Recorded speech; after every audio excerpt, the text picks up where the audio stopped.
న్యాయ వ్యవస్థ ఆలోచన తీరులో ఒక్కొక్క కేసుకు ఒక్కొక్క రకంగా ఎలా ఉంటుంది అన్నటువంటిది చర్చ. ఆ మధ్యన ఒకసారి గుర్తుంది కదా, ఢిల్లీలో జరిగినటువంటి నిర్భయ అత్యాచారం హత్య కేసే కదా దేశవ్యాప్తంగా సంచలనమైంది. అప్పుడు న్యాయస్థానాలు ఏమన్నాయి, 17 ఏళ్ల కుర్రోడు అత్యాచారంలో అమ్మాయి మర్మావయవాల్లో రాడ్డు దూర్చి చేసిన దుర్మార్గమైనటువంటి ఉదంతాన్ని దృష్టిలో పెట్టుకుని అట్లాంటి ఏజ్లో ఉన్నటువంటి వాళ్ళని మైనర్లుగా పరిగణించద్దు అన్నటువంటి రూట్లోకి వచ్చింది.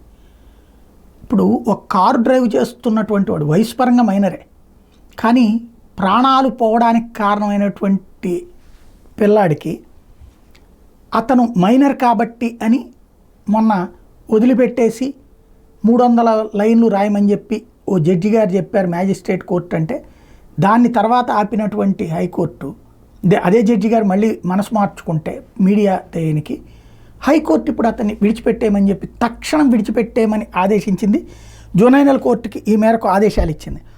పూణేలో ఖరీదైన పోర్షియా కారు నడిపి 2 మృతికి కారణమైనట్టు ఆరోపణలు ఎదుర్కొన్న 17 ఏళ్ల బాలుడిని అబ్జర్వేషన్ హోమ్ నుంచి వెంటనే విడుదల చేయాలని, పోనీ అతని జైలు కూడా పంపించింది కాదు, అబ్జర్వేషన్ హోమే విడుదల చేయాలని బాంబే హైకోర్టు ఆదేశించింది. మే 19వ తేదీన రాత్రి వేళ మద్యం మత్తులో ఉన్న బాలుడు కారు నడుపుతూ ద్విచక్ర వాహనాన్ని ఢీకొట్టడంతో 2 సాఫ్ట్వేర్ ఇంజనీర్లు ప్రాణాలు కోల్పోయినట్టు పోలీసులు కేసు నమోదు చేశారు. మైనర్ కావడంతో అతన్ని పోలీసులు జునైనల్ జస్టిస్ బోర్డు జేజేబీ ఎదుట హాజరుపరిచారు. బాలుడిని తల్లిదండ్రులు తాత పర్యవేక్షణలో ఉంచాలని బోర్డు ఆదేశాలు ఇచ్చింది. అయితే 2 నిండు ప్రాణాలు బలి తీసుకున్నట్టు నిందితుని విడుదల చేయడం ఏంటంటూ సర్వత్రా విమర్శలు వెలువెత్తాయి. దీంతో పోలీసులు బెయిల్ ఆదేశాలను సవరించాలని జేజేబీని ఆశ్రయించారు. ఈ మేరకు బోర్డు నిందితుని అబ్జర్వేషన్ హోమ్కి తరలించాలని ఆదేశించింది. ఈ పరిణామం మీద బాలుడి మేనత్త బాంబే హైకోర్టును ఆశ్రయించారు. మంగళవారం వాదనలైన డివిజన్ బెంచ్ అబ్జర్వేషన్ హోమ్కి రిమాండ్కు పంపుతూ జేజేబీ ఇచ్చిన ఆదేశాలను కొట్టేసింది.